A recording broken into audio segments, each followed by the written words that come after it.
गए। भाई पटरी पर पूरे देश में बैठना संभव नहीं होता है।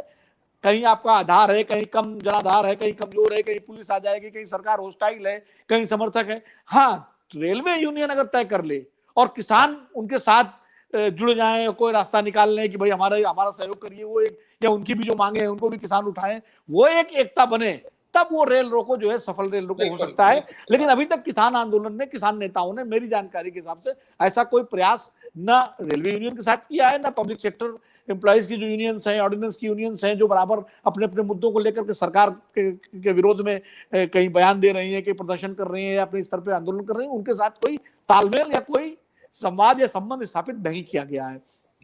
ये इस आंदोलन की एक सीमा भी है और विफलता भी है कि आप अपने आंदोलन को आइसोलेशन में चला रहे हैं। अब वो सिर्फ किसानों का किसान किसान किसान, अब किसान के बाद वो फिर धीरे धीरे पश्चिम उत्तर प्रदेश के फिर जाट किसान और ये हो जाएगा। जब तक आंदोलन का विस्तार नहीं होता है, जयप्रकाश आंदोलन शुरू हुआ था गुजरात के छात्रों से, और मुद्दा क्या था, मेस बिल बढ़ गए थे, और वो मेस बिल का मूवमेंट इतना व्यापक हुआ कि वो बिहार पहुंच गया, और बिहार में अब्दुल गफूर की सरकार के भ्रष्टाचार के खिलाफ शुरू हुआ, जेपी और संपूर्ण विपक्ष उसमें शामिल हो गया और वो पूरे देश का आंदोलन बन गया। तो आंदोलन का जब तक विस्तार नहीं होता है तब तक आंदोलन स्टैग्नेशन के दौर से गुजरता जाता है। ये ठीक है, आपने रास्ता अपना लिया कि भाई हम पश्चिम बंगाल में आप चुनाव में चले गए और आपने कहा कि भाजपा हराओ, आसाम में चले गए तो आसाम में तो भाजपा नहीं हारी, बंगाल में हार गई, उसका और कारण है। अब उत्तर प्रदेश में आप वो कहेंगे, लेकिन जब तक समाज के दूसरे वर्ग जो सरकार से असंतुष्ट हैं अपने अपने कारणों से, और सही कहा सतीश जी ने कि महंगाई का मुद्दा इतना बड़ा मुद्दा है और जिससे सबसे ज्यादा किसान प्रभावित हो रहे हैं। भाई डीजल का, पेट्रोल का और गैस का और सिलेंडर का जो भाव है एक आम आदमी को कचोट रहा है और किसान तो सबसे ज्यादा उससे प्रभावित है। वो मुद्दा आपके कहीं एजेंडे में नहीं है, उसको लेकर के कोई वो नहीं है, व्यापारिक संगठनों के साथ कोई तालमेल नहीं है, ट्रेड यूनियंस के साथ कोई तालमेल नहीं है। ये किसान संगठन कर सकते थे, क्योंकि आपका इतना लंबा इस आंदोलन को चलाने की ताकत है, शक्ति है, जो दूसरे संगठनों में नहीं है। लेकिन कहीं ना कहीं लीडरशिप का ये कमजोरी है कि वो इसको एक तरह से पॉलिटिकली जो है नहीं, पॉलिटिकली से मेरा मतलब राजनीतिक दल की बात नहीं कर रहा हूं, पॉलिटिकली से मेरा मतलब मूवमेंट की जो पॉलिटिक्स होती है, आंदोलन की जो राजनीति होती है। और एक बात मैं कह के अपनी बात को कंक्लूड करूंगा, कोई भी आंदोलन जब तक राजनीतिक दल उसमें शामिल नहीं होते हैं तब तक वो सरकार पर दबाव नहीं बना पाता है। आजादी का आंदोलन भी कांग्रेस पार्टी जैसे राजनीतिक दल के आने पर दबाव बना पाया, जेपी आंदोलन में संपूर्ण विपक्ष जब उसमें शामिल हुआ तब दबाव बना, और ये आंदोलन भी मैंने कई बार कहा कि भाई किसान संगठनों को चाहिए अपना एजेंडा लेकर के सारे दलों के पास जाएं और कहें आप इसको मानते हो कि नहीं मानते हो, अपने घोषणा पत्र में लीजिए, इस पे घोषणा करिए, और अगर जो दल आपकी घोषणा को लागू करने के लिए तैयार हो उसको अपने साथ लीजिए, उसकी ताकत को साथ लीजिए। तो आप पे आरोप लगे कि आप विपक्ष के इशारे पे कर रहे हो, उससे क्या मतलब है, आप सरकार के विरोध में बैठे हुए हो। अब ये जो एक है कि नहीं अराजनीतिक तो कुछ होता ही नहीं है सामाजिक व्यवहार में, सब राजनीतिक होता है। ये खाली कहने की बातें हैं कि अराजनीतिक है। हर नेता के संबंध और उसकी वफादारी और उसके जो है लाइकिंग डिसलाइकिंग राजनीतिक दलों के साथ है।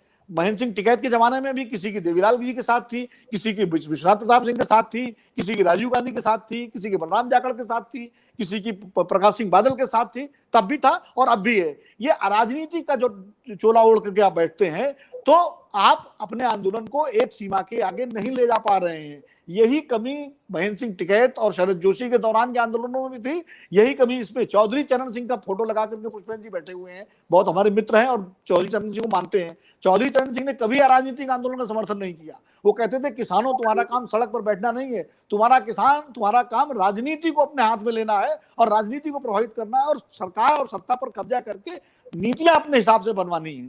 तब चौधरी चरण सिंह इस देश के किसान नेता और किसान मसीहा हो पाए, और जितना दखल वो राजनीतिक तौर से कर सकते थे चौधरी देवीलाल।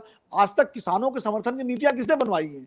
इन लोगों ने थोड़ी बनवाई किसने? चौधरी देवीलाल ने, चौधरी महेंद्र सिंह टिकैत ने, ये चौधरी चरण सिंह ने, सर छोटू राम ने, या उसके पहले आप जो है नाथुराम मिर्धा को ले लीजिए, रामनिवास मिर्धा को ले लीजिए, वीरेंद्र अपने जो थे वीरेंद्र वर्मा को ले लीजिए।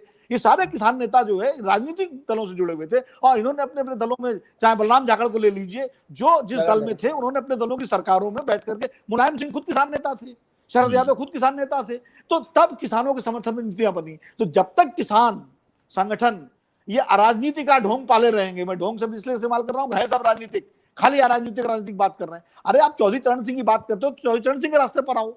आप, और मैं तो कह रहा हूं, अगर आपको लगता है कि ये राजनीतिक दल हमारे काम का नहीं है तो बनाइए एक बड़ा राजनीतिक दल किसानों का, जैसे लोक दल था, भारतीय क्रांति दल था तो किसानों का। तो उसके बाद आप उतरिए मैदान में। अन्ना आंदोलन के गर्भ से भी आम आदमी पार्टी निकली और उसने कब्जा किया दिल्ली की सरकार पे, वहां भी राजनीति आई जो अराजनीतिक था। तो मेरा तो मानना है कि अब किसान आंदोलन अभी तक जिस स्थिति में है, ठीक है, एक दबाव बना रखा है उन्होंने, लेकिन अभी तक केंद्र सरकार पर वो माकूल दबाव बनाने में कामयाब नहीं रहे हैं कि सरकार बुला करके बातचीत करे और टेबल पे बुलाए। क्यों?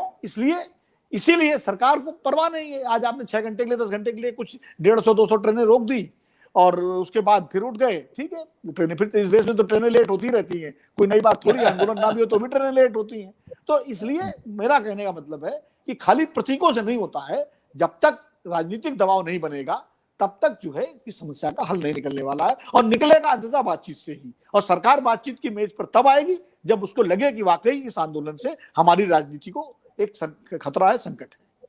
सत्य हिंदी का ऐप डाउनलोड करें गूगल प्ले स्टोर पर।